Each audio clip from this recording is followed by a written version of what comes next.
دو پر ہوں گے تو کام چلے گا. فرمایا مومن کا معاملہ جو ہے دو معاملات کے درمیان رہتا ہے, ڈر اور امید. نہ وہ اتنا ڈرتا ہے وہ کہتا ہے کہ نہیں یار اب تو امید ہی کوئی نہیں, میں تو اتنا گناہگار ہوں, میری دعا بھی اللہ نے قبول نہیں کرنی, بس یار مایوس ہو گیا, ختم ہو گیا.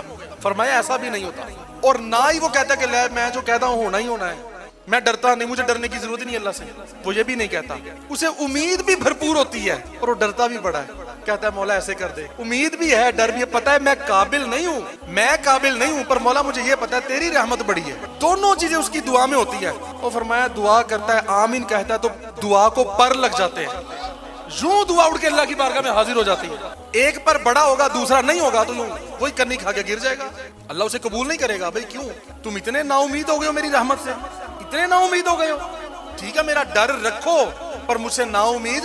اس لیے فرمایا مایوسی کفر ہے, یعنی تم اپنے گناہوں پہ دھیان نہیں کر رہے. تمہارے کہنے کا انڈائریکٹلی مطلب یہ بن رہا ہے کہ یار اللہ کی رحمت اتنی نہیں ہے کہ میرے جتنے کوئی گناہ کر لینا تو وہ پھر اللہ قبول نہیں کر سکتا اسے, تم اللہ کی رحمت پہ تو نہیں نا شک کر سکتے. یہ بات. اور دوسرا پہلو کہ جی میں جو کہوں وہ ہوگا ہی قبول ہوگا. بھائی تم ڈرتے نہیں ہو, کیوں نہیں ڈرتے؟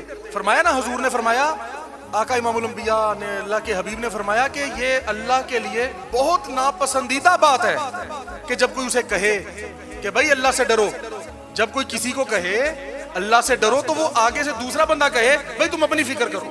فرمایا جب کوئی یہ مکالمہ کرتا ہے اللہ کو شدید ناپسند ہوتا ہے. کیوں کہ بھائی تمہیں کیا تکلیف ہے, تم نے ڈرنا نہیں, تم اپنے آپ کو اتنا ہی حق سمجھ رہے ہو کہ تم اس کا جواب دے رہے ہو کہ بھئی اپنی فکر کر, ہمیں نہ بتا. کیوں بھائی تمہیں کیوں نہ بتاؤ, اگر تم حق پہ ہو بھی کس کی توفیق سے ہو, تو جس نے عطا کی توفیق اس سے تم بے ڈر کس طرح ہو سکتے ہو, بے خوف کیسے ہو سکتے ہو. دونوں چیزیں ضروری ہیں. اس لیے اپنی ڈور اپنے مالک کے ہاتھ میں پکڑائیں گے, اسے پتا ہے وہ جیڑیاں گڈیاں آپ ہی اڈیاں,